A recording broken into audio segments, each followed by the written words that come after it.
You have a choice. Either silently sign the house over to my name, or I will forcibly throw you out onto the street, said Michael, my only son, looking at me with those cold eyes I no longer recognized. I silently picked up the phone and dialed a number. Hello? A voice answered on the other end. Michael instantly paled, his face lost all color, and he was speechless. If you are watching this, please subscribe and tell me where you are from, because what I am about to tell you will change the way you see family relationships forever. I am 70 years old, and I never imagined I would end up confronting my own son in this way. But before I get to that devastating moment, I need you to understand how I got here, how a mother who gave everything ended up being threatened in her own house by the son she raised with so much love and sacrifice. This is my story, and I promise you that justice arrived in a way that none of them saw coming. My name is Rose, and for 50 years I was the devoted wife of Louis, a hard-working man who built our life brick by brick.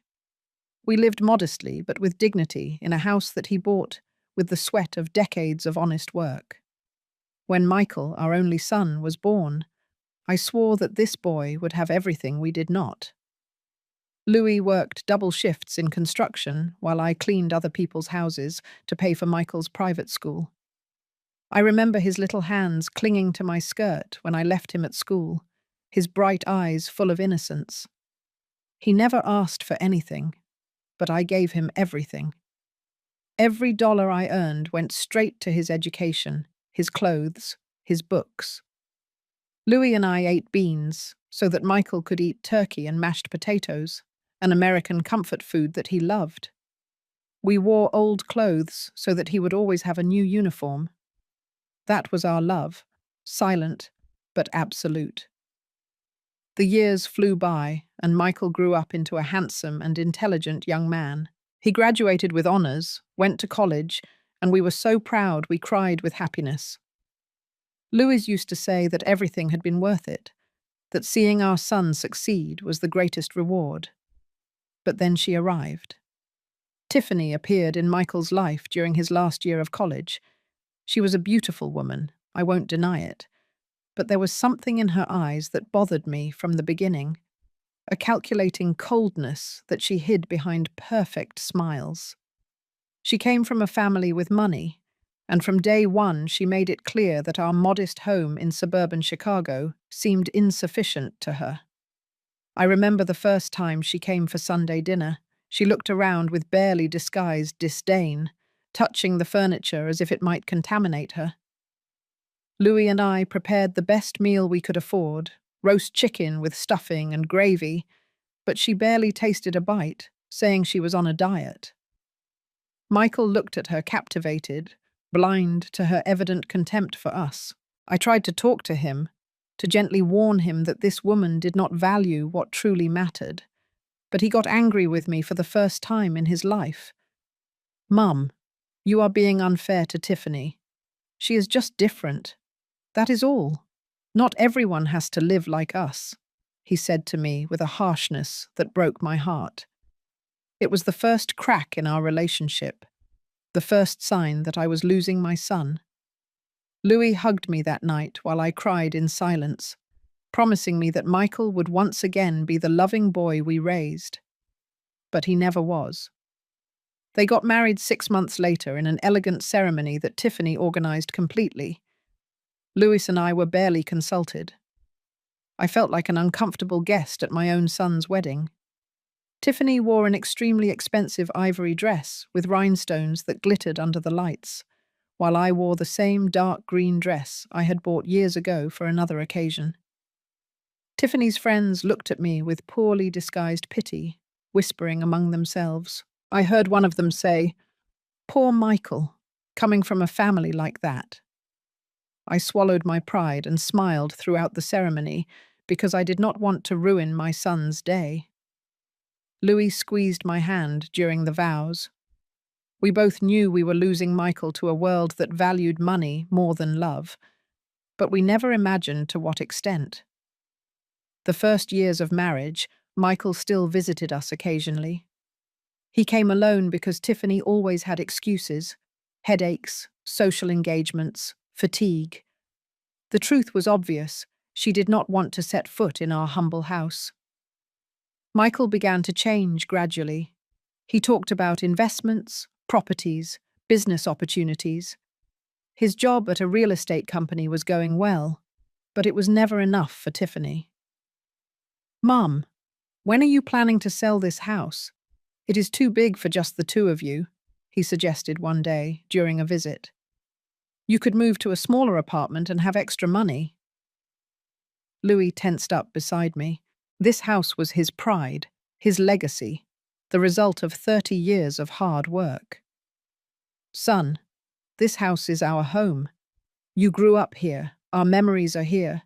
We are not planning to sell it," Louis replied firmly. Michael did not insist that day, but I saw something in his eyes that frightened me. Greed. My son looked at our house as if it were already his, calculating its value. Then Louis got sick. It was sudden and devastating. A massive heart attack that almost gave him no time to say goodbye. He spent his last weeks in the hospital, weakening day by day while I clung to his hand, begging him not to leave me alone. Michael came to the hospital 3 times in those weeks, 3 times in a month, while his father was dying. Always in a hurry, always with urgent calls to attend to, always with Tiffany waiting for him outside because hospitals gave her anxiety. The last time Louis spoke coherently, he grabbed my hand with surprising strength and said, "Rose, do not let anyone take this house from you. It is yours. Promise me." I promised him without really understanding why he insisted so much. 2 days later, my Louis was gone forever, leaving me alone in a world that suddenly seemed too big and cold. The funeral was a blur of faces and empty words. Michael cried. I saw him cry for real, and for a moment I thought that the pain would unite us again. How wrong I was. Tiffany did not even pretend to be grieving. She wore a completely inappropriate fitted black dress for a funeral and spent the ceremony checking her phone. After the burial, when everyone left, I stayed alone in my house for the first time in 50 years. The silence was deafening. Every corner reminded me of Louis, his laughter, his voice, his presence. I cried for entire days, barely eating, barely sleeping. Michael called twice that first week, brief and uncomfortable conversations where he did not know what to say. A month passed before he came to visit me again, but this time he did not come alone. Tiffany accompanied him, and for the first time in years, she entered my house. They sat in the living room, and Michael awkwardly cleared his throat before speaking. "Mum, we need to talk about your situation. This house is too much for you alone. The expenses, the maintenance, everything. Tiffany and I have been thinking. Maybe it would be better for you to move in with us. We could sell this house, and you would have financial security for your later years." My later years. I was 70, I was not dead. But what hurt me the most was the way they said it, as if I were a burden, a problem to solve. I looked Michael directly in the eyes, searching for the boy I had raised, but I only found a calculating stranger. "Michael, this house was your father's dream. All our memories are here, your childhood, our lives. I am not going to sell it," I replied, my voice trembling but firm. Tiffany let out an exaggerated sigh of frustration and looked at Michael with that expression that clearly said, "I told you so." "Mum, be realistic. You are an older woman, alone, in a big house. What if you fall? What if you get sick? We live 40 minutes from here. We cannot be coming every time you need something. It is for your own good," Michael insisted, but I heard Tiffany's words coming out of his mouth. "I appreciate your concern, but I am perfectly fine. I have my neighbors, my friends from church. I am not alone," I said, trying to stay calm. Tiffany abruptly stood up, clearly irritated by my refusal. Michael, we have wasted enough time. Your mother is stubborn. She is not going to listen to reason. Let us go, she said, grabbing her designer purse that probably cost more than my expenses for 3 months. Michael looked at me with disappointment, as if I were the unreasonable one, and they left without even saying a proper goodbye. That was the first of many uncomfortable conversations. Michael began to visit me more frequently, but they were no longer visits from a concerned son. They were negotiations, constant pressure for me to sell the house. Every time he came, he inspected everything with critical eyes, pointing out defects, maintenance problems, expenses that, according to him, I could not sustain. Mum, the plumbing is old, the roof needs repair, the paint is peeling. How much do you think all those repairs will cost? Thousands of dollars you do not have. If you sell now, you could get good money. Any later, it will be late and the value will drop, he constantly told me, like a persistent salesperson. I resisted, but I must admit that I was beginning to feel the pressure. Louis had left the house, completely paid for, but living on the social security checks I received was increasingly difficult. Utilities were going up, food cost more, the medication for my blood pressure was not cheap. I started taking sewing jobs to earn extra money, mending neighbors' clothes until late at night. Michael discovered I was working and flew into a rage. See, Mum, this is exactly what I am talking about. A 70-year-old woman sewing until midnight because she cannot afford to keep this house. It is ridiculous. It is dangerous for your health. Sell the house and stop suffering. But I was not suffering. Working made me feel useful. It kept me busy. It prevented me from sinking into loneliness. The house was the only thing I had left of Louis, of our life together. Selling it would be betraying everything he worked for to give us. So I kept refusing. Then the strategy changed. Michael and Tiffany started coming without warning, always criticizing, always pointing out problems. Tiffany complained about the smell of dampness that, according to her, pervaded the house, even though I cleaned obsessively every day. She complained about the old furniture, the worn curtains, everything. I do not know how you can live like this, Rose. This is depressing. Michael grew up in this darkness, poor boy.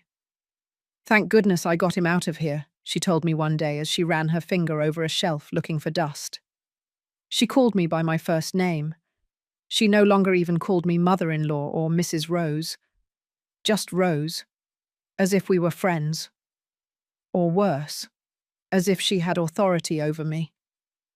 I swallowed the insult and did not respond. Confronting Tiffany meant confronting Michael, and I still had hope that my son would return to who he was. How naive I was. Things got worse when Michael suggested that I move in with them temporarily while I decided what to do with the house. Just a few weeks, Mom, so you can see what it is like to live without worries, without having to maintain this huge house. We have a perfect guest room for you, he said with a smile that should have seemed comforting, but I found unsettling. I finally accepted, exhausted by the constant pressure, thinking that perhaps a change of scenery would help me clear my mind. I packed a small suitcase with clothes for 2 weeks and left my house with a heavy heart, looking back as if I had a premonition that something terrible was about to happen. Michael and Tiffany's house was the opposite of mine. Modern, minimalist, cold like a soulless luxury hotel. Everything was white, grey, and gleaming chrome. There were no family photographs, no memories, just expensive, empty magazine decor. The guest room was small and austere, with a single bed and a tiny closet. The first few days were tolerable. Tiffany practically ignored me, locked in her home office, working on I do not know what. Michael left early and came home late. I spent the days watching television in the living room, feeling like an intruder in a house that was not mine. I cooked occasionally, trying to be helpful, but Tiffany complained about the smells, saying her kitchen was not for preparing heavy food. After a week, Michael came to my room with papers in his hand. "Mum, I have been thinking, since you are here and you are comfortable, why don't we rent out your house? We could easily get $1,000 a month for it. That money would help you a lot, and the house would not be sitting empty, deteriorating. Rent out my house. Let strangers live where Louis and I built our life." The idea horrified me.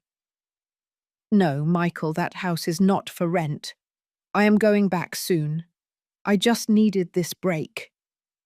His expression changed instantly. The mask of the concerned son dropped, and I saw genuine irritation. "Mum, you are being irrational. That house is falling apart, empty. It is a waste. Dad would have wanted you to be practical." "Do not speak for your father. Louis wanted me to keep that house. He made me promise before he died," I replied with more firmness than I had shown in months. Michael left my room, slamming the door, and I heard raised voices from his bedroom. Tiffany was shouting something about the stubborn old woman and wasting time. That night, I decided I would return to my house the next day. It had been a mistake to come, a mistake to believe that Michael really cared about my well-being. But when I went downstairs the next morning with my suitcase, I found Michael and Tiffany waiting for me in the living room with serious expressions. "Mom, sit down. We need to have an adult conversation," Michael said with a tone I had never heard from him, authoritative and cold. Tiffany stood with her arms crossed, a satisfied smile on her intensely red, painted lips. I sat down slowly, my suitcase still in my hand, sensing that something very bad was about to happen. Michael cleared his throat and looked me directly in the eyes without a hint of warmth. "We have been very patient with you, Mom. Too patient. But enough is enough. That house is a burden for you and for us. Dad died more than 1 year ago, and you are still clinging to the past as if he were going to come back. He is not coming back. It is time for you to accept reality and sell that property," Michael said, with a coldness that chilled my blood. "Michael, we have talked about this.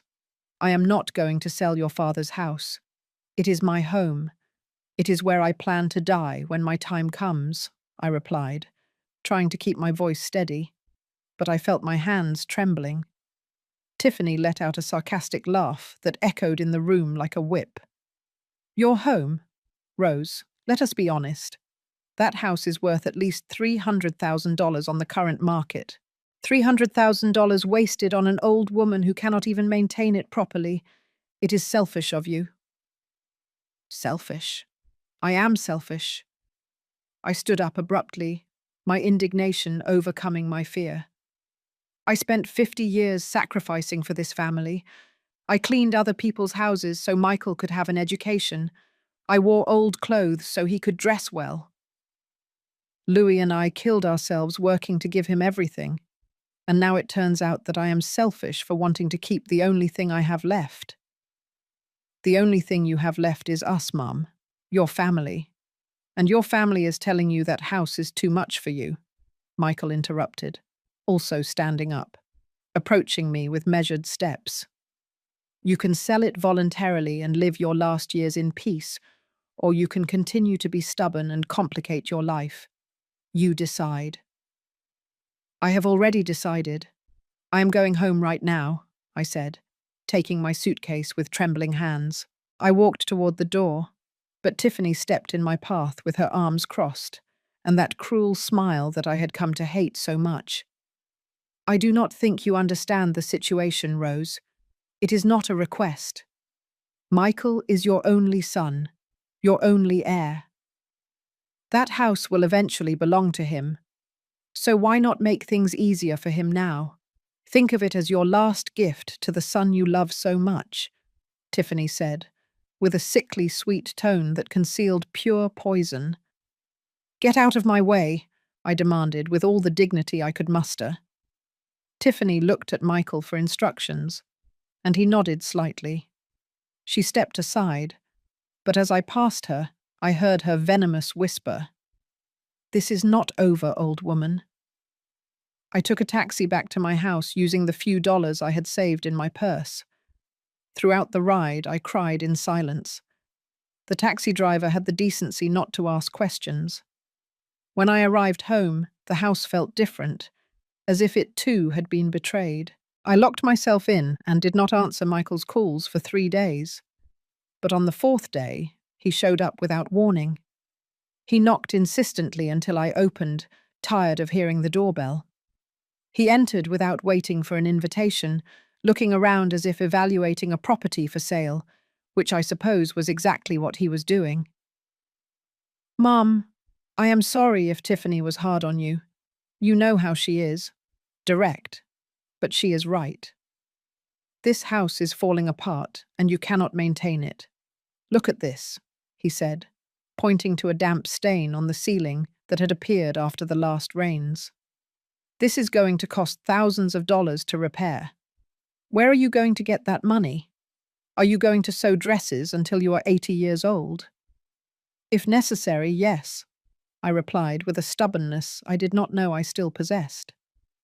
Michael sighed dramatically, as if I were a difficult child who would not listen to reason. "All right, Mum. If you want to live like this, go ahead, but do not expect me to be coming every time something breaks or you need help." "I have enough responsibilities as it is," he said, heading toward the door. Before leaving, he turned around with an expression I could not decipher. "Dad would be disappointed to see you like this, clinging to material things when you could be enjoying life." Using Louis against me was the lowest blow. When Michael left, I collapsed on the sofa and cried until I had no more tears left. My son, the boy I had raised with so much love, had turned into a cruel stranger who only saw my house as a bank account. But I would resist. For Louis, for myself, for the dignity I still had left. The following weeks were the loneliest of my life. Michael did not call or visit again. It was as if he had erased me from his life for not doing what he wanted. My neighbors invited me for coffee. The ladies from church included me in their activities, but nothing filled the void left by my son's absence. 2 months after our last fight, Michael showed up again. This time he did not come alone. Tiffany accompanied him, and both had serious expressions that immediately put me on alert. They sat down in my living room without being invited, Tiffany wrinkling her nose at the old furniture as she always did. "Mum, we have come to make you a final offer. A very generous offer considering your situation," Michael began, taking some papers out of his briefcase. "Tiffany and I have decided to buy your house.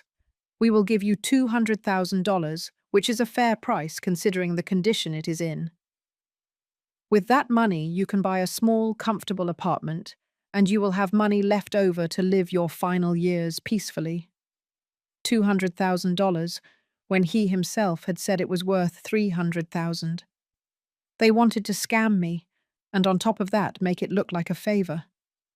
"It is not for sale, Michael, and I definitely would not sell it to you for $100,000 less than it is worth." Tiffany stood up abruptly, her patience clearly exhausted. "You know what, Rose? I am tired of this. You are a stubborn, selfish, ungrateful old woman. Michael has offered you help again and again, and you reject him as if he were the enemy. That house is going to be ours, one way or another. We can do this the easy way or the hard way." "Are you threatening me in my own house?" I asked incredulously, looking at Michael, expecting him to defend his mother. But he just looked at the floor, cowardly until the end. "It is not a threat. It is a promise. Michael is your only heir. When you die, which could be tomorrow considering your age, this house will be his anyway. Why do not we save everyone the drama and you hand it over now? That way at least you will see some money before you die," Tiffany said, with a malicious smile that made me understand that this woman was truly evil. Get out of my house, now! Both of you, I ordered with a voice I did not recognize, full of fury and pain. Michael finally looked up, and for a second I saw something like shame in his eyes. But it was only a second. All right, Mum. We are leaving. But think carefully. This is your last chance to do this civilly, Michael said, as Tiffany was already walking toward the door, her heels clicking loudly against the hardwood floor as if to make her contempt clear. When they left, I locked the door and slid down to the floor, my back against the wood, crying uncontrollably. My son had threatened me. My own son wished I would die soon so he could take my house. The pain was unbearable, physical, as if my heart had been ripped from my chest. That night I could not sleep. Every noise scared me, every shadow seemed threatening. Tiffany's words echoed in my mind, one way or another. What did that mean? How far were they capable of going? I did not have to wait long to find out. A week later, the strange problems began. First, it was the water. I arrived home after church and discovered that there was no pressure, barely a thin trickle coming out of the faucets. I called the water company and they informed me that someone had reported a leak and had temporarily shut off the supply. But I had not reported any leak, nor was there such a problem. It must be a mistake, Mum. Someone called from this address 2 days ago. We will have to send an inspector and that will take at least a week, they told me with bureaucratic indifference. A week without proper water, having to carry buckets from my neighbour's house. At my 70 years old, going up and down stairs with heavy buckets. Then it was the electricity. An astronomical bill arrived, 4 times more than normal, $500 that I definitely did not have. When I called to complain, they told me that the meter showed a very high consumption, as if I had all the appliances on day and night. Impossible. I turned everything off religiously to save. If you do not pay in 3 days, we will proceed to cut off the service, Ma'am, they warned me with a mechanical tone. I had to use the savings I had hidden for emergencies, money I had been saving penny by penny for years. It vanished in an instant to pay a bill I did not understand. Then I understood. They were not coincidences. Someone was sabotaging my life, making living in my own house a nightmare. And there were only 2 people with a motive to do so. Michael knew all the details of my house. He had grown up here. He knew where the meter was. He knew my routines. He had a copy of the keys that I had never asked him to return. I changed the locks immediately, spending more money I did not have. The locksmith looked at me with pity when he saw my trembling hands as I paid him. Is everything all right, Ma'am? Is someone bothering you? He asked with genuine concern. I shook my head, too ashamed to admit that the person harassing me was my own son. But changing the locks did not stop the problems. One morning, I found the backyard fence broken, as if someone had kicked it during the night. Another time, the plants I cared for so diligently appeared uprooted and thrown around the yard. Small cruelties designed to break me, to make me feel unsafe in my own home. I finally called Michael. My last hope was that maybe he did not know what Tiffany was doing. Michael, strange things are happening at the house. I think someone is breaking in when I'm not here. Could you come and check? There was a long silence on the other end of the line. Too long. Mum, maybe you are imagining things. At your age, it is normal for the mind to play tricks. Have you considered that perhaps it is not safe for you to live alone? These episodes of paranoia are common in older adults. He was calling me crazy. My own son was invalidating my reality, making me doubt myself. I am not imagining anything, Michael. The fence is broken. The bills are altered. Someone reported false problems to the water service. This is real. Or maybe you are so stressed about maintaining that house that you are starting to see problems where there are none. This only confirms what I have been telling you. Mum, that house is too much for you. Sell it before something really bad happens, he said, with a tone that sounded almost satisfied, as if my problems validated his arguments. I hung up feeling more alone than ever. I had no one to turn to, no one who would believe me. My neighbors were kind, but old like me, unable to truly help. The police would laugh if I told them my son was psychologically harassing me to steal my house. I had no proof, just a series of incidents that could seem like simple coincidences. The nights became terrifying. Every creak of the house made me jump. Every shadow seemed like a threat. I slept with a chair wedged against my bedroom door, a kitchen knife under my pillow. This was no way to live, but I preferred that to giving up. A month after changing the locks, Michael and Tiffany appeared again. This time they did not knock. They were simply on my porch when I opened the door to pick up the newspaper. I was so scared I almost screamed. "Good morning, Mum. I see you changed the locks. Interesting decision considering I am your son," Michael said with an accusatory tone, as if I had committed some unforgivable offense. "I have the right to change the locks on my own house," I replied, trying to sound braver than I felt. Tiffany looked at me with those calculating eyes, evaluating me like a predator evaluates its prey. "Of course you do. It is your house. For now," Tiffany said with emphasis on the last two words. "But we have come to inform you of something important. We have hired an appraiser.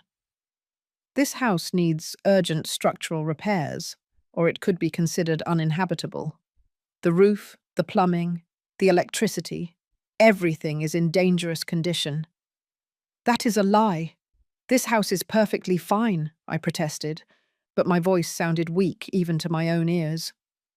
Michael pulled more papers from his eternal briefcase. "We have the report here. The inspector found multiple code violations. You could be fined or even forced to abandon the property if you do not make the repairs.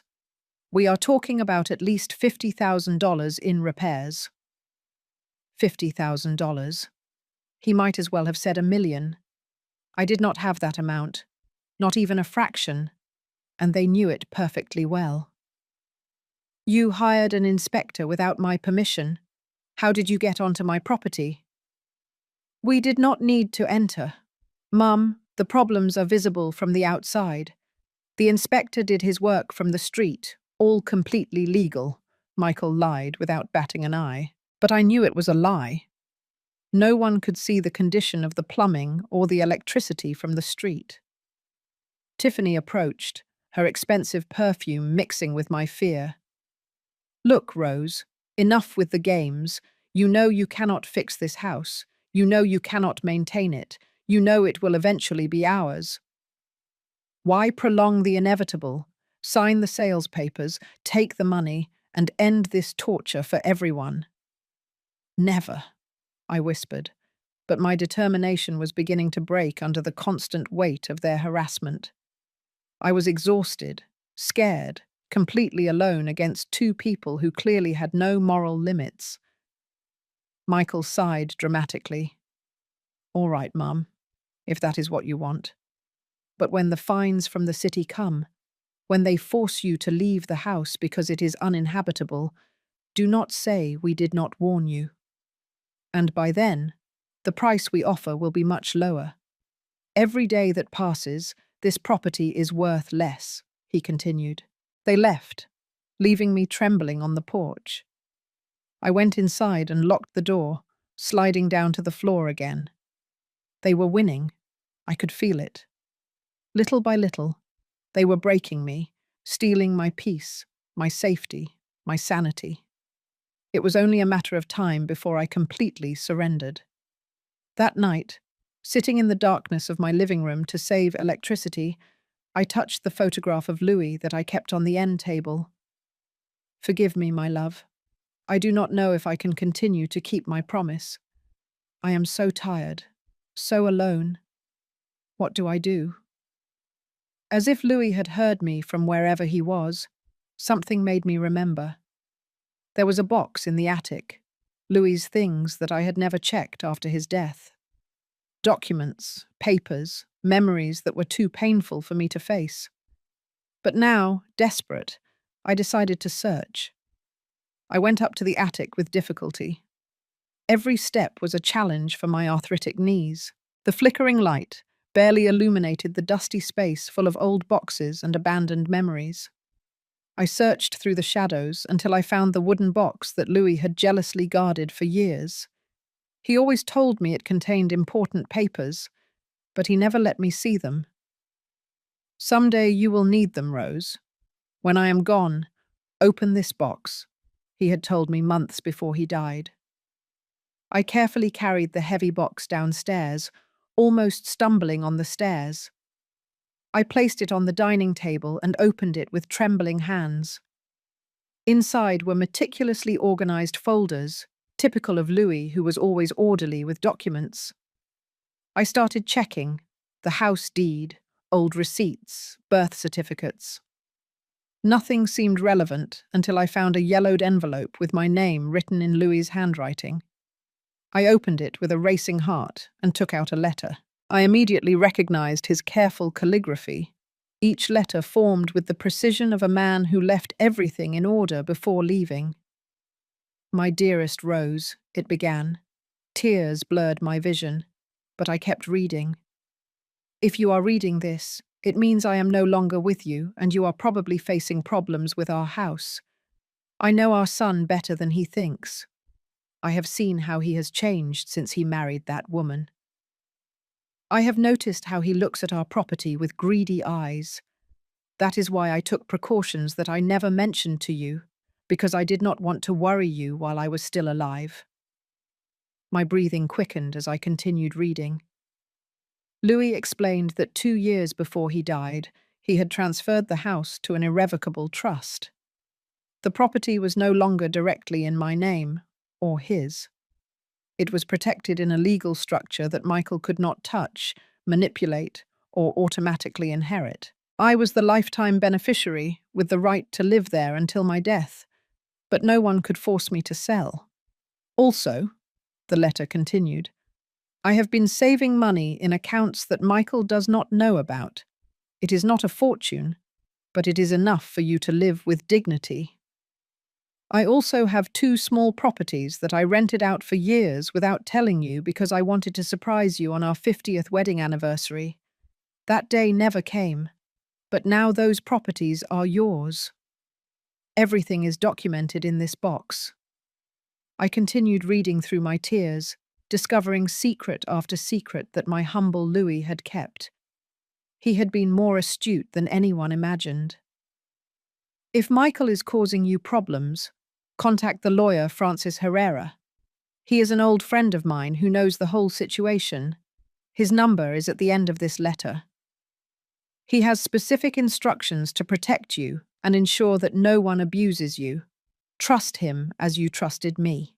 The name Francis Herrera was clearly written next to a phone number. There was also an additional note. "I have prepaid his services for 10 years. It will not cost you a penny. Just call him and he will know what to do." I frantically checked the rest of the box. There were the trust documents, the deeds to 2 small apartments in popular areas of the city, bank statements showing savings of almost $80,000 distributed in different accounts, and rental contracts that generated $1,500 a month. Louis had left me protected. He had anticipated exactly this situation. "Why did you not tell me, Louis? Why did you keep all this a secret?" I whispered to my husband's photograph, although deep down I understood. Louis knew me. He knew I would have insisted on sharing this information with Michael, trusting in the goodness of our son. Louis saw what I did not want to see, that our son had become someone capable of betraying his own mother. With trembling hands, I dialed Francis Herrera's number. It was almost 8 o'clock, but Louis had written that I could call any time. The phone rang 3 times before a professional but friendly voice answered. Herrera and Associates, Francis Herrera speaking.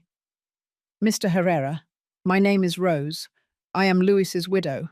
I found your number in a letter my husband left me, I said, my voice broken with emotion. There was a brief silence. Then I heard a deep sigh. Mrs. Rose, finally. I have been waiting for your call for over a year. Louis warned me that it would probably take time before you checked that box.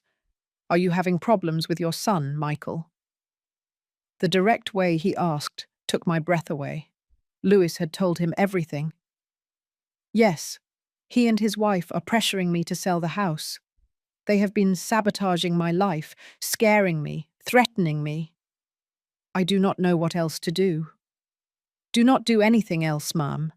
I will come to your house first thing tomorrow morning. Bring all the documents you found. We are going to solve this once and for all. Michael and his wife are going to discover that messing with you was the biggest mistake of their lives, Francis said, with a firmness that made me feel protected for the first time in months. That night, I slept better than I had slept in a year. I knew that Louis, even after death, was still looking out for me. He had been my guardian angel, anticipating the danger and leaving me the tools to defend myself. Michael and Tiffany thought they were harassing a defenseless old woman, but they were very wrong. At 9 o'clock the next morning, Francis Herrera knocked on my door. He was a man of about 60 years old, impeccably groomed grey hair, an immaculate dark suit, and a professional leather briefcase. His eyes conveyed competence and something else, indignation at injustice. Mrs. Rose, it is an honor to finally meet you. Louis spoke of you constantly. I am very sorry that we are meeting under these circumstances, he said, shaking my hand with genuine warmth. I invited him in and prepared coffee, while he meticulously reviewed every document in the box. This is pure gold, he murmured as he read. Louis was brilliant. This trust is completely airtight. Your son has absolutely no claim on this property as long as you live. And even after your death, the trust has specific instructions that Michael will have to comply with if he wants to see a single cent. What kind of instructions? I asked, curious. Francis smiled in a way that made me feel like Louis had left one last surprise. If Michael behaves, respects his memory, and treats you with dignity until the end of your days, then he will receive a modest inheritance. But if there is any evidence of mistreatment, manipulation, or abuse toward you, everything is donated to charity organizations. Louis made it very clear that he would prefer his money to help strangers rather than reward a cruel son, Francis said. I burst out laughing for the first time in months. My Louis had thought of everything. But there is more, Francis continued. The threats, the harassment, the problems you have been experiencing, all of that constitutes elder abuse. It is a serious crime. With your testimony and any evidence you can gather, we could file criminal charges against your son and your daughter-in-law. Criminal charges? Against Michael? The idea terrified and relieved me simultaneously. Part of me was still the mother who wanted to protect her son, but another part, the wounded and betrayed part, wanted justice. You do not have to decide now.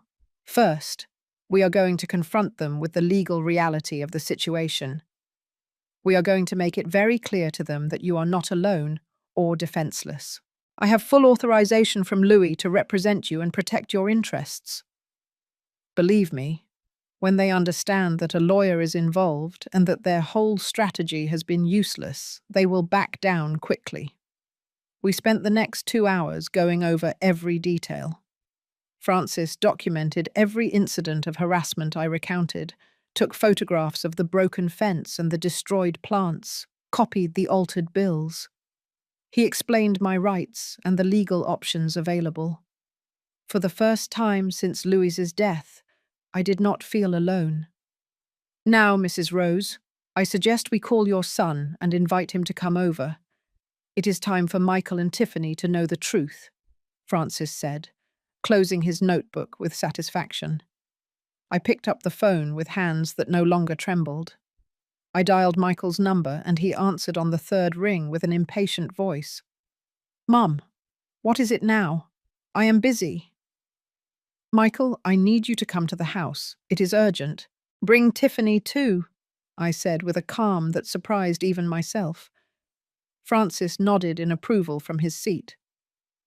Urgent? Did you finally decide to be reasonable about the house? He asked with a hopeful tone that turned my stomach. He still thought he had won, that he had completely broken me.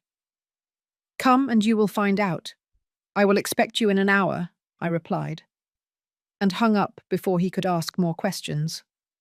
Francis smiled contentedly. Perfect. Now prepare yourself, Mrs. Rose. What is about to happen will be emotionally difficult, but it is necessary. Your son needs to understand that his actions have consequences, Francis said, arranging documents on the dining table like a general preparing his battle strategy. The hour passed slowly. Francis and I reviewed the plan. He would speak first, establishing the legal facts coldly. I just needed to stand firm and not allow myself to be emotionally manipulated. If he cries or tries to play the victim, do not give in. Remember everything they have done to you, Francis warned me. Exactly 60 minutes later, I heard Michael's car park outside. I looked out the window and saw them get out, Michael with a worried expression, Tiffany with her perpetual look of annoyance. They walked to the door and Michael knocked softly. I opened without saying a word and let them in. They immediately noticed Francis sitting in the living room surrounded by documents. Michael's expression changed from worry to confusion to alarm in a matter of seconds.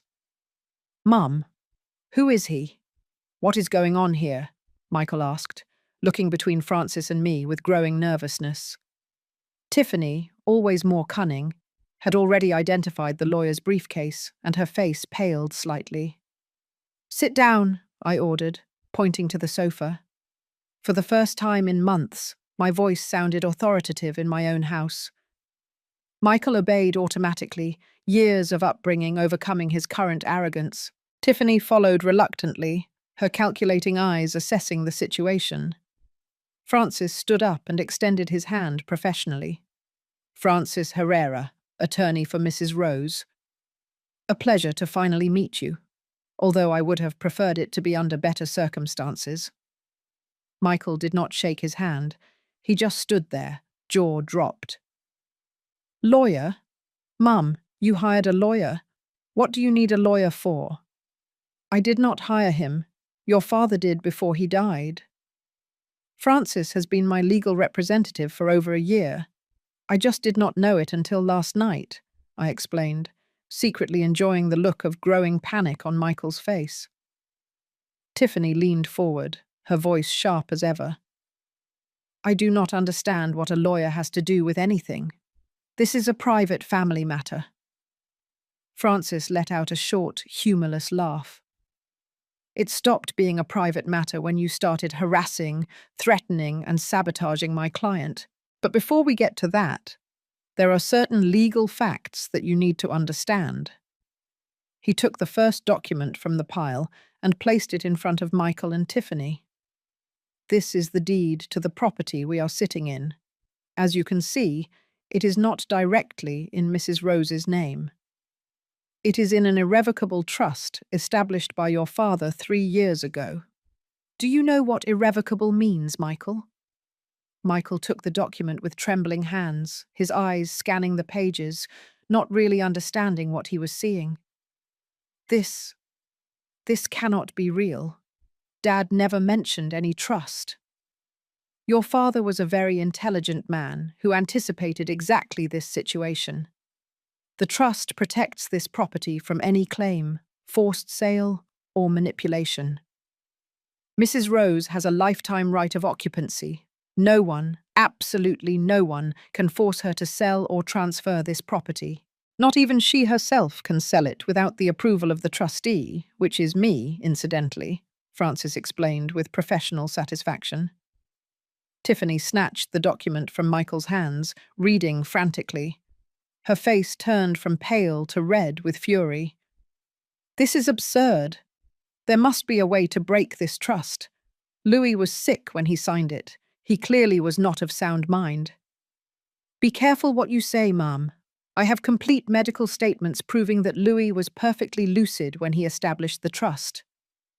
Any attempt to challenge it will be useless and costly. Believe me, this trust was designed by the best estate planning lawyers. It is absolutely airtight, Francis replied in an icy tone. Michael sank into the sofa, reality hitting him like a sledgehammer. His whole plan, all the months of harassment and manipulation, completely useless. The house was never really within his reach. But that is not all, Francis continued, pulling out more documents. It turns out that your father also owned 2 additional properties that you were unaware of. Rented apartments that generate steady monthly income, in addition to bank accounts with substantial savings. Everything protected, everything out of your reach. That is impossible. Dad was a construction worker. He did not have that kind of money, Michael exclaimed, standing up, his denial transforming into desperation. Your father worked hard for 50 years and was extremely careful with his money. Unlike you, he understood the value of saving and planning. He also understood, sadly, that his son had changed and he needed to protect his wife from your greed, Francis said, without softening his words. I remained seated in silence, watching Michael's arrogance crumble. It was painful to see my son like this, but also liberating.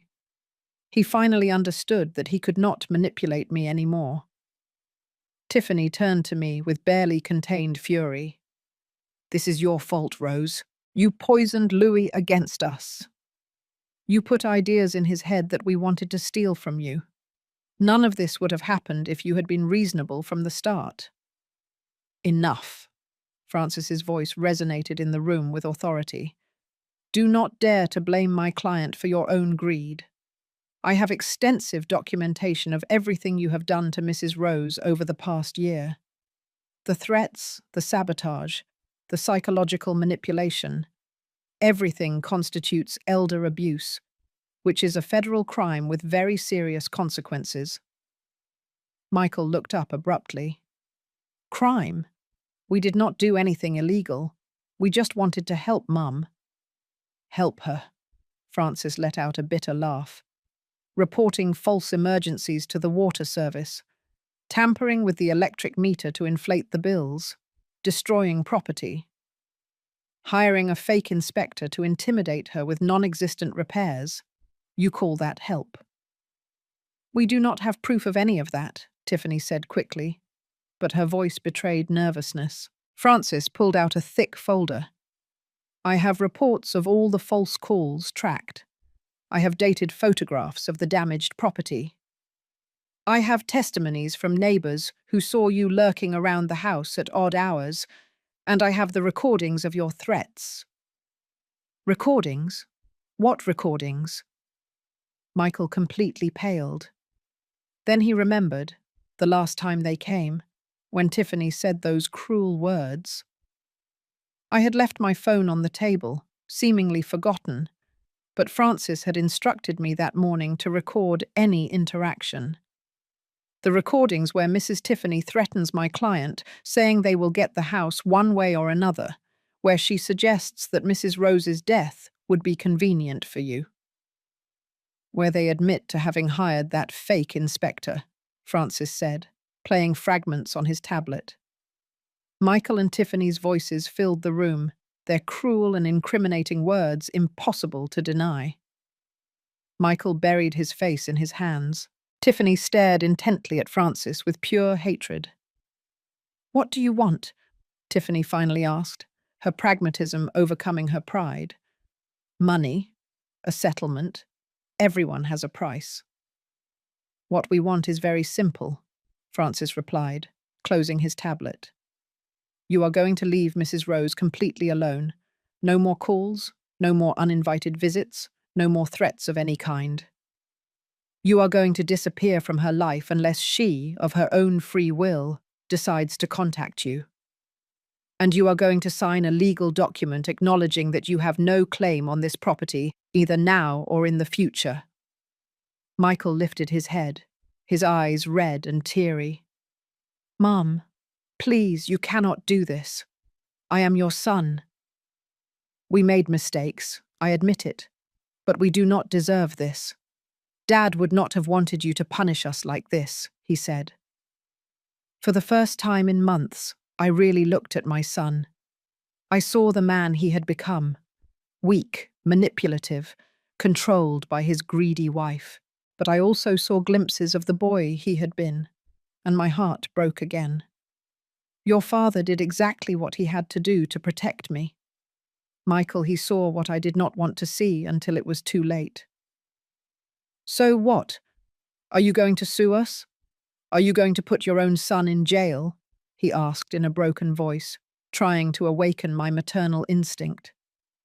Francis intervened before I could answer. That depends entirely on you. If you sign the document, commit to leaving Mrs. Rose alone, and cause no further trouble, then this ends here. But if you refuse, or if you bother her again in any way, I will file criminal charges immediately.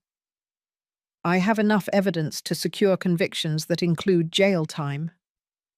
Tiffany stood up abruptly. This is extortion. You are using legal threats to force us to give up our rights. No judge would accept this. Call it what you want, ma'am, but I assure you that any judge will see exactly what it is. An abusive son and his manipulative wife harassing a 70-year-old woman to steal her house. The media would also love this story. I can see the headlines. Real estate executive harasses his own elderly mother. How do you think that would affect your career, Michael? Michael winced at the mention of his job. He was a manager at a prestigious real estate firm where reputation was everything. A scandal like that would destroy him professionally. Tiffany understood it too. I watched as she quickly calculated the consequences. Let us see that document, Tiffany demanded, holding out her hand. Francis handed her several stapled papers. She read quickly, her lips pressing tighter with each paragraph.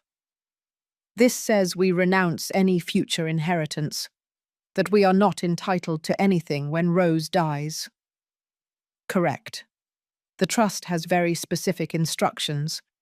If there is evidence of mistreatment, abuse, or manipulation toward Mrs. Rose, the entire inheritance is donated to charity organizations. This document simply formalizes what is already reality. You destroyed your relationship with her, and the consequences are that you will not receive a reward for your cruelty, Francis explained without emotion. Michael looked at me with genuine desperation. Mum, are you really going to do this? Are you going to leave me with nothing? I am your only son. Dad would have wanted me to inherit something. Your father wanted you to behave like a decent son. He wanted you to love and respect me, not threaten and terrorize me in my own house. You had every opportunity in the world to be the man he raised you to be, but you chose to be this, I said, pointing to the documents that proved his cruelty. Tears were now flowing freely down Michael's face. I am sorry, Mum. I am so sorry. Tiffany was right. We needed money. We have huge debts. I thought if we got the house, we could sell it and solve everything. But I never wanted to hurt you. I swear. Finally, the truth came out. It was not just greed.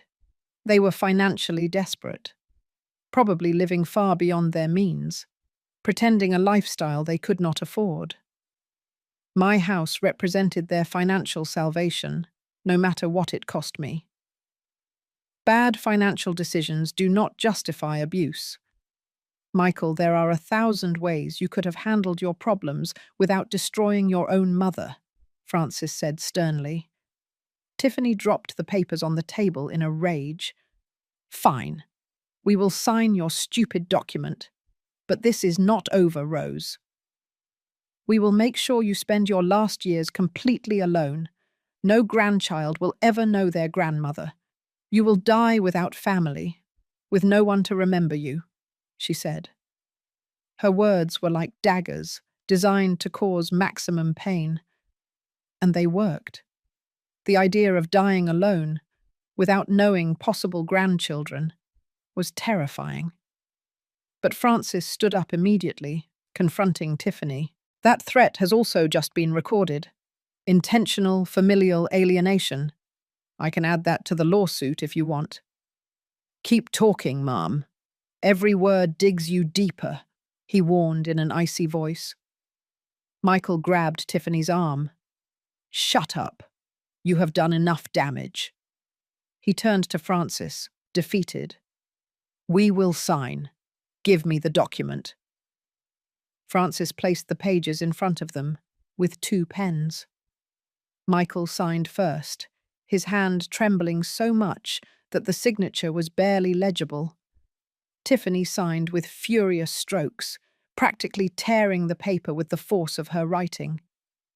Francis collected the documents, reviewed them carefully, and put them in his briefcase. Perfect. Now listen to me very carefully, both of you. From this moment on, you are not allowed to contact Mrs. Rose in any way. No calls, no visits, no messages through third parties.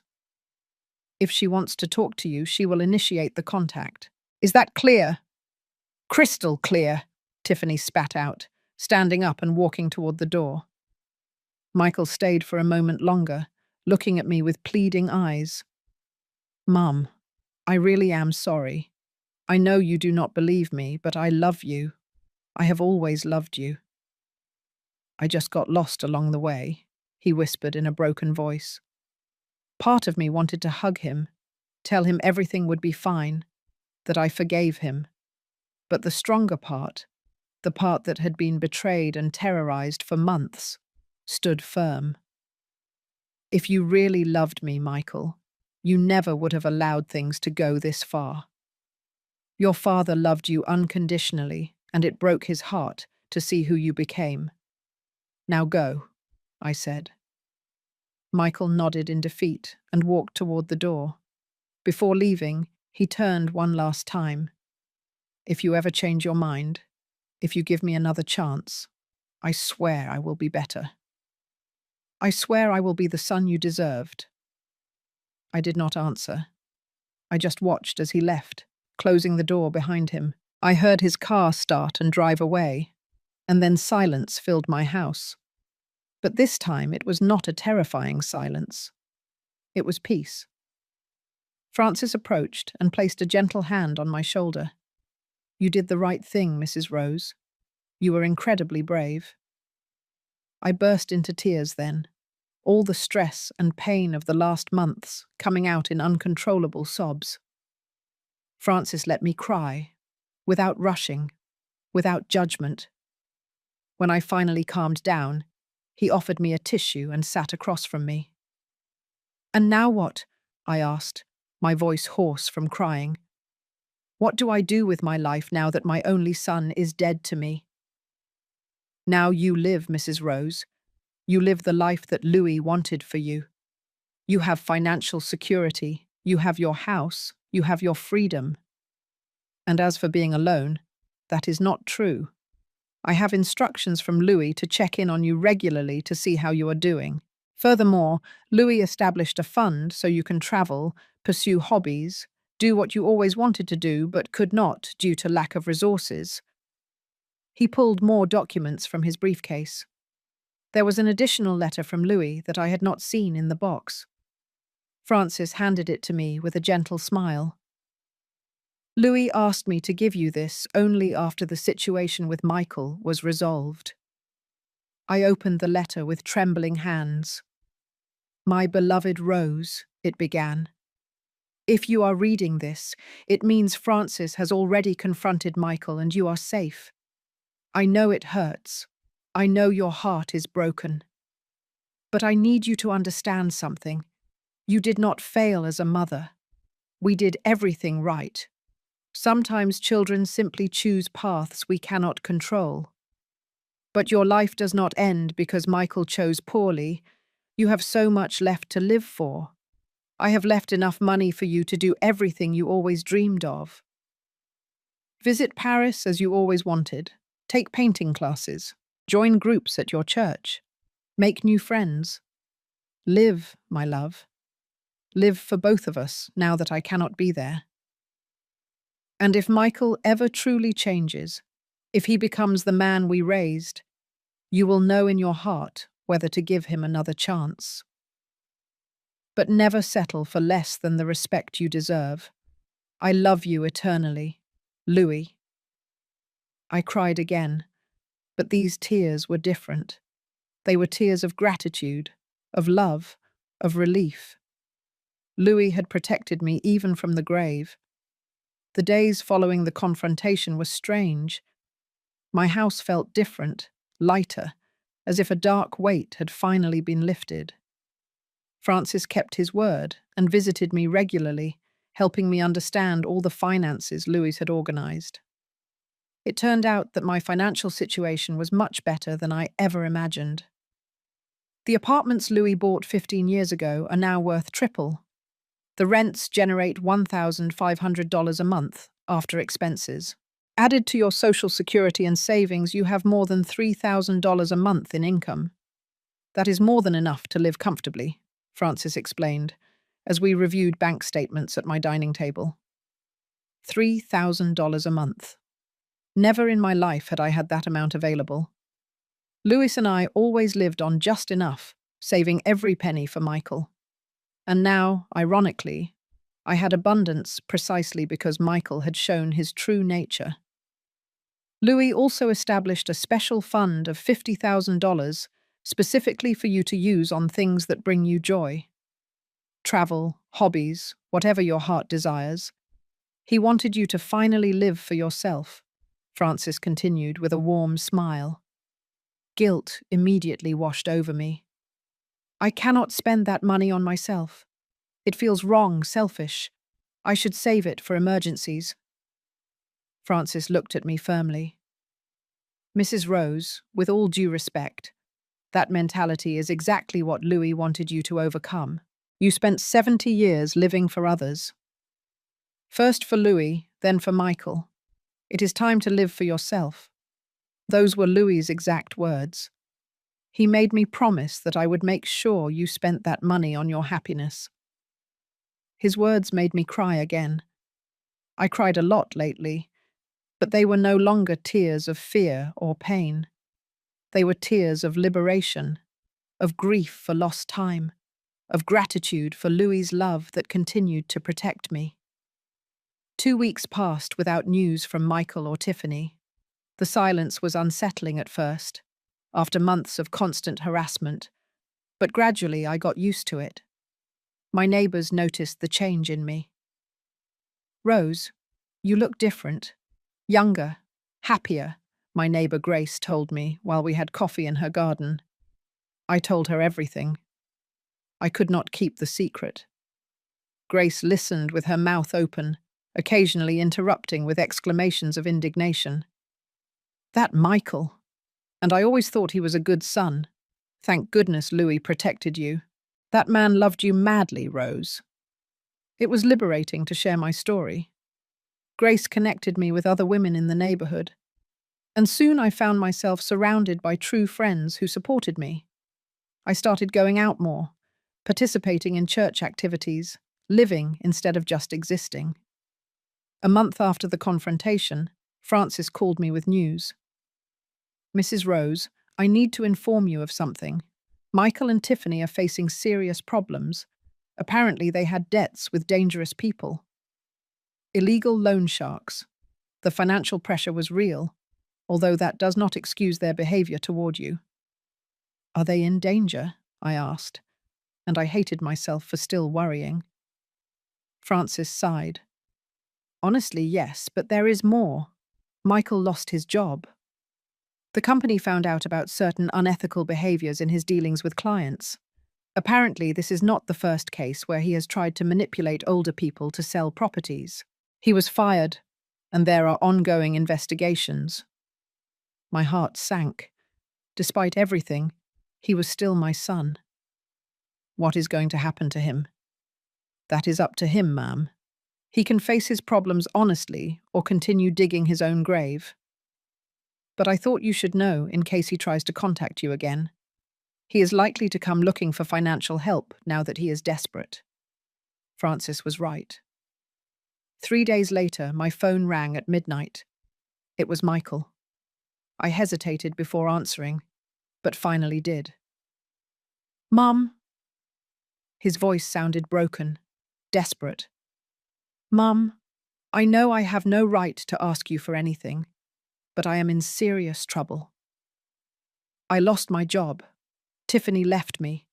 I have people looking for me because of debts. I have nowhere to go. I have no one else.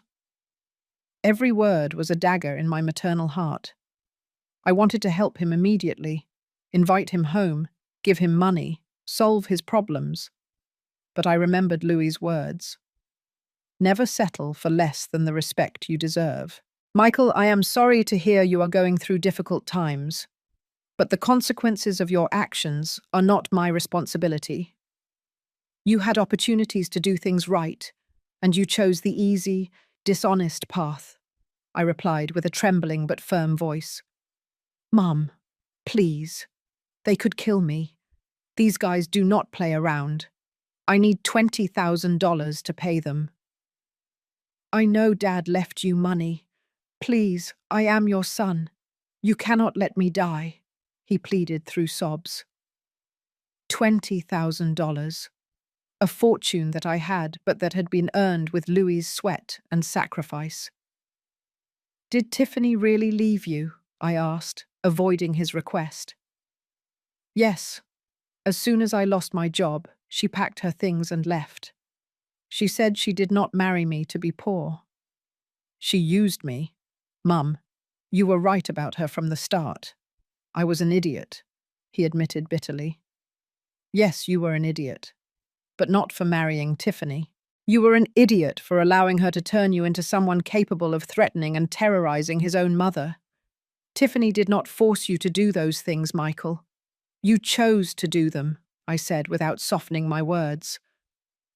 Silence on the other side. Then I heard his shaky breathing. You are right. It is all my fault. I have destroyed everything Dad built. I have destroyed our relationship. I have destroyed my life. Maybe it is better if those guys find me. At least that way, everything would end. His suicidal tone scared me. I called Francis immediately after hanging up. He contacted the authorities and made sure Michael was located and placed under temporary supervision.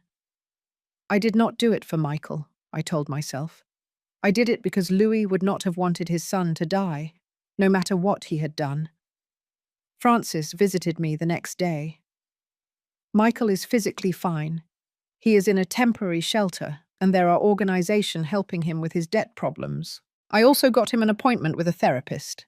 He needs serious professional help, Mrs. Rose, not only for his current problems, but to understand why he made the choices he made.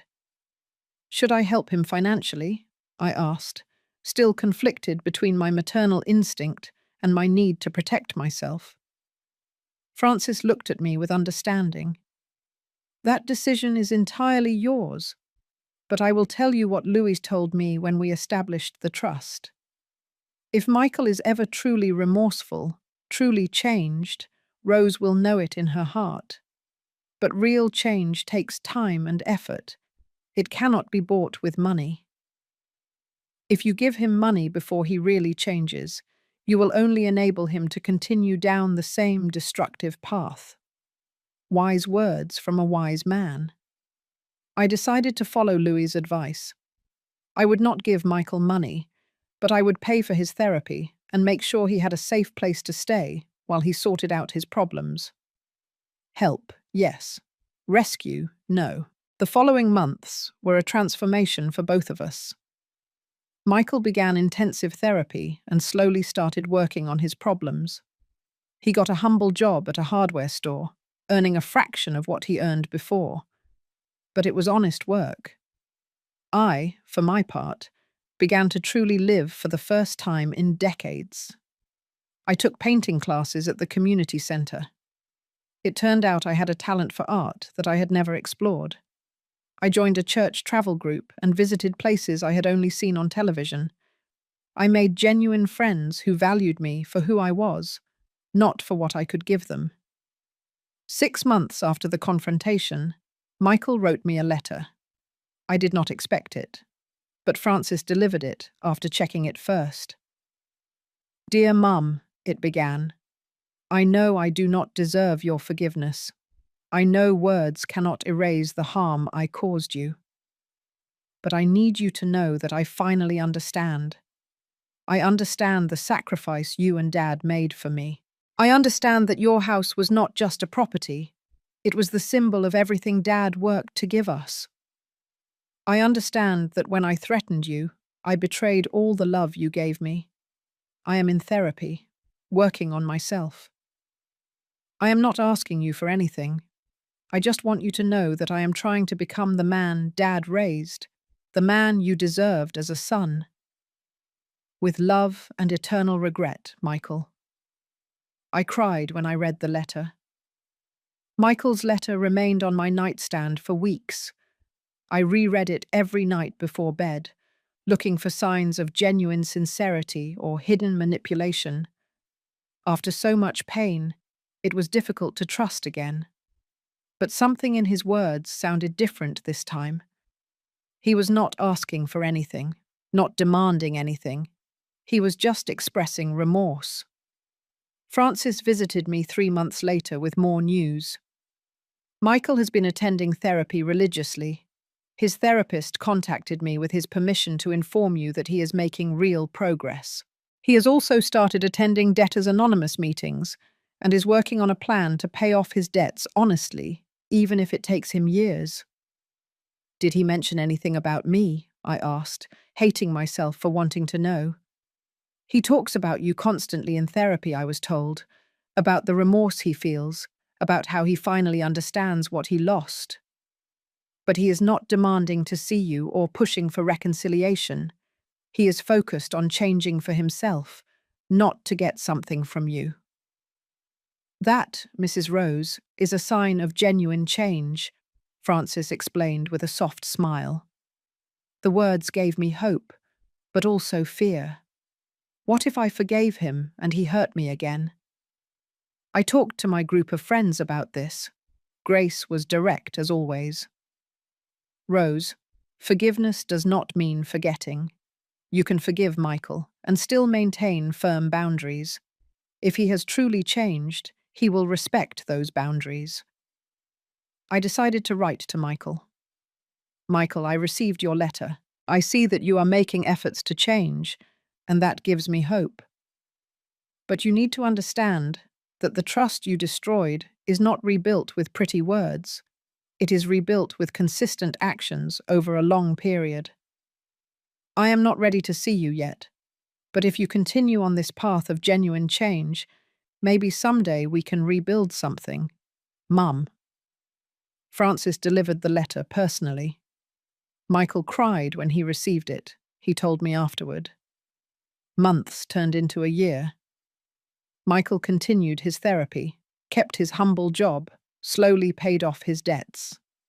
He sent me occasional letters, never asking for anything, just updating me on his progress. Meanwhile, my life flourished in ways I never imagined.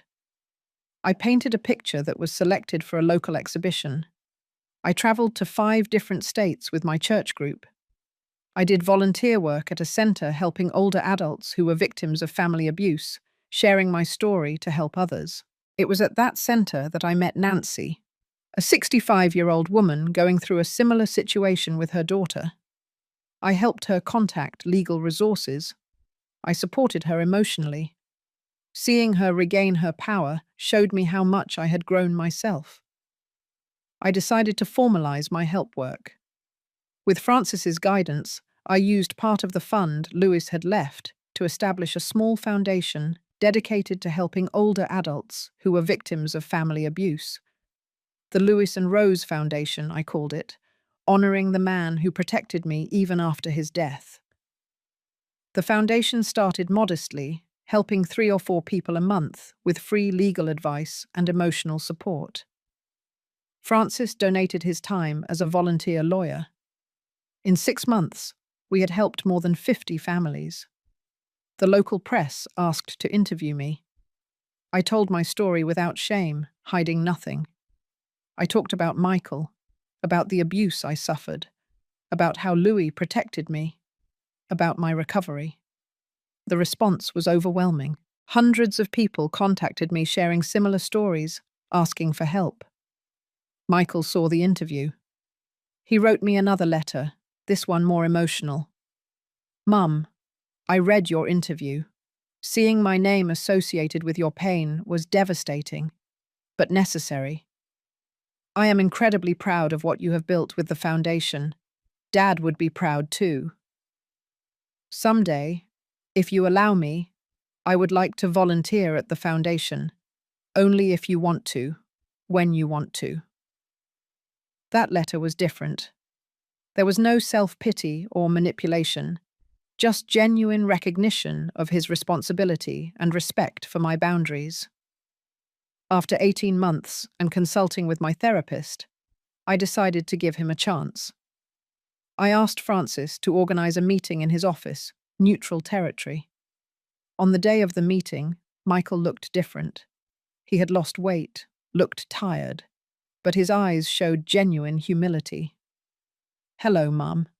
Thank you for seeing me. I know I do not deserve it," he said softly, respecting my space. "You have 5 minutes to talk," I said firmly. Michael nodded, tears in his eyes. "There are no excuses for what I did.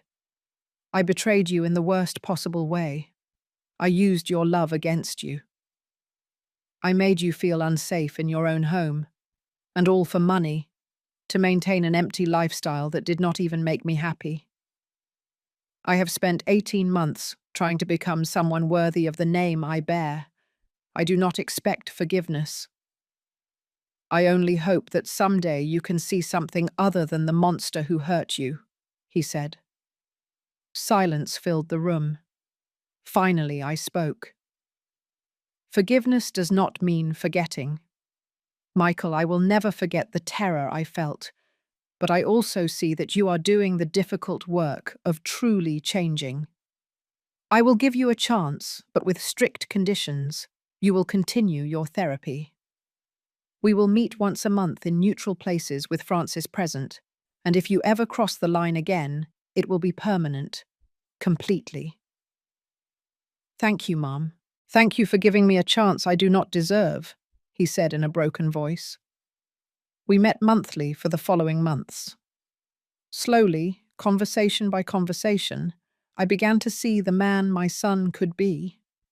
Michael never asked for money or access to my house. He only asked for time with me.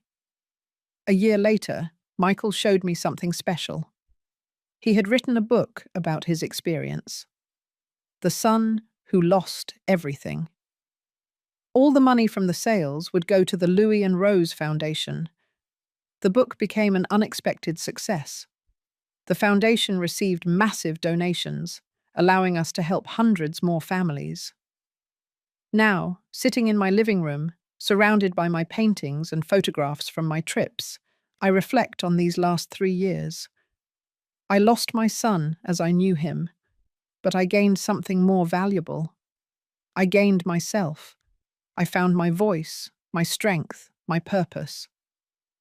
Michael and I have a new relationship now, built on mutual respect. He has earned my respect again through years of consistent actions. And although the scars remain, I have learned that healing does not mean forgetting. It means choosing to move forward without allowing the past to define your future. Louis would be proud of the foundation, of how I defended our house, of how I became the strong woman I always was, but never knew I could be. And to you, who have heard my story, I want to ask you, have you ever faced family betrayal? Tell me in the comments. Your story matters. Remember, it is never too late to stand up for yourself, to demand the respect you deserve. As Lewis taught me, true love never asks you to betray your dignity. And if I could overcome this at my 70 years old, you can too. Justice sometimes takes a long time, but when it comes, it is sweet.